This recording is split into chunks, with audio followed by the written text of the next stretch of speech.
देखिए मैं इस क्वेश्चन को करूँ इससे पहले आप क्रॉस और डॉट प्रोडक्ट की दो प्रॉपर्टी को रिकॉल करिए। पहले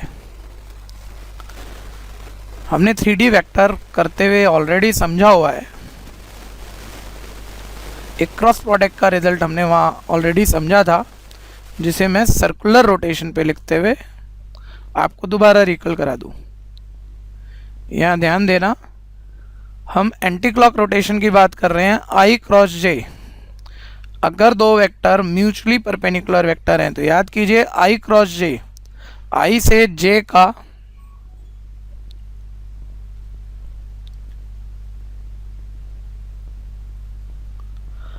जो सर्कुलर मोमेंट है आई क्रॉस जे हमेशा इक्वल होता है के इक्वल। अगर हम इसी रोटेशन में बढ़ें तो किन्हीं दो की क्रॉस प्रोडक्ट थर्ड के इक्वल होती है। और मैं इसका अगर कन्वर्स लिखूं, उल्टी डायरेक्शन को यूज करूं, तो जे क्रॉस आई, तो ध्यान दीजिए जे क्रॉस आई चूंकि उल्टी डायरेक्शन में हम यूज कर रहे हैं रिजल्ट को, वो नेगेटिव के इक्वल होता है। इसी तरह से जे क्रॉस के, देखो सेम डायरेक्शन यूज कर रहे हैं, जे क्रॉस के किसके इक्वल होगा, आई कैप के इक्वल होगा, लेकिन के क्रॉस जे उल्टी डायरेक्शन में चल रहे हैं, नेगेटिव आई कैप के इक्वल होगा। तो ये प्रॉपर्टी यहाँ जहाँ भी आप यूज कर पाए यूज करेंगे। ये भी ध्यान दीजिएगा कि आपने पढ़ा था कि आई जे के कोई भी दो वेक्टर जो कि म्यूचुअली परपेंडिकुलर वेक्टर हो, उन दो वेक्टर की डॉट प्रोडक्ट, आई जे की डॉट प्रोडक्ट जे के की डॉट प्रोडक्ट या के आई की dot product, mutually perpendicular vector की डॉट प्रोडक्ट ऑलवेज जीरो होती है। साथ रिजल्ट हमने ये भी पढ़ा था, किसी वेक्टर की उसी वेक्टर से डॉट प्रोडक्ट करते हैं तो उसके मैग्नीट्यूड का स्क्वायर आ जाता है, और आई जे के एक्सेस के अलॉन्ग यूनिट वेक्टर हैं, यूनिट वेक्टर का मैग्नीट्यूड 1 होता है, तो 1 का स्क्वायर, आंसर यहाँ 1 हो जाएगा। अब मैं यहाँ पर जो रिजल्ट मेरे को प्रूविंग दिया हुआ है उसको हम सोचते हैं कि ये क्वेश्चन हम कैसे कर सकते हैं। देखिए ये रिलेशंस हैं जो मुझे इक्वल प्रूफ करने हैं। इसमें फर्स्ट वाले को मैं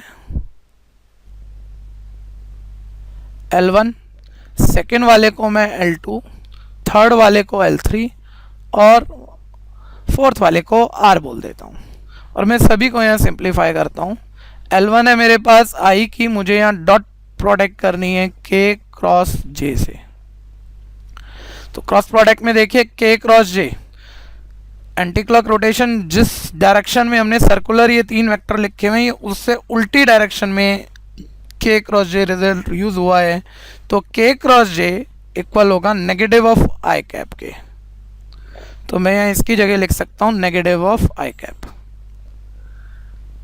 दो वेक्टर की डॉट प्रोडक्ट करनी है, माइनस बाहर आ जाएगा।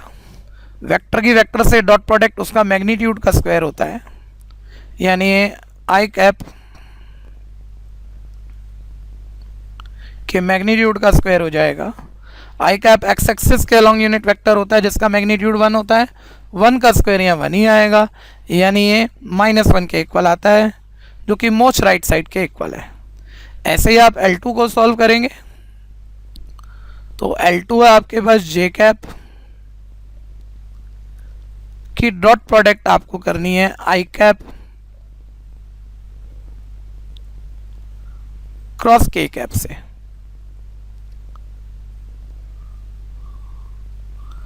तो जे कैप में ऐसे ही लिखता हूं, पहले आई कैप क्रॉस के कैप, पहले बॉडमास रूल के अकॉर्डिंग हम ब्रैकेट को सॉल्व कर लेते हैं।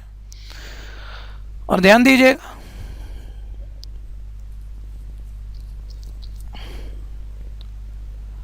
आई क्रॉस के आपको यहां रिजल्ट लिखना है, और आई क्रॉस ए इस सर्कुलर मोमेंट में नहीं है, इस डायरेक्शन में नहीं है जो मैंने लिखा, उसके बीच में जे फालतू हो रहा है, ये आई क्रॉस के उल्टी मोमेंट हो गई।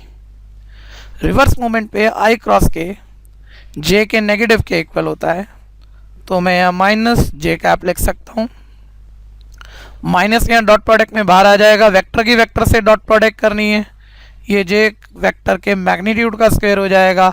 आई जे के एक्स एक्सिस के अलॉन्ग यूनिट वेक्टर होते हैं, जे कैप वाई एक्सेस के अलॉन्ग यूनिट वेक्टर है, उसका यूनिट वेक्टर का मैग्नीट्यूड 1 होगा या 1 का स्क्वायर 1 आएगा, माइनस स्क्वायर से बाहर है तो माइनस एज इट इज रहेगा, जो अगेन मोस्ट राइट साइड के इक्वल है।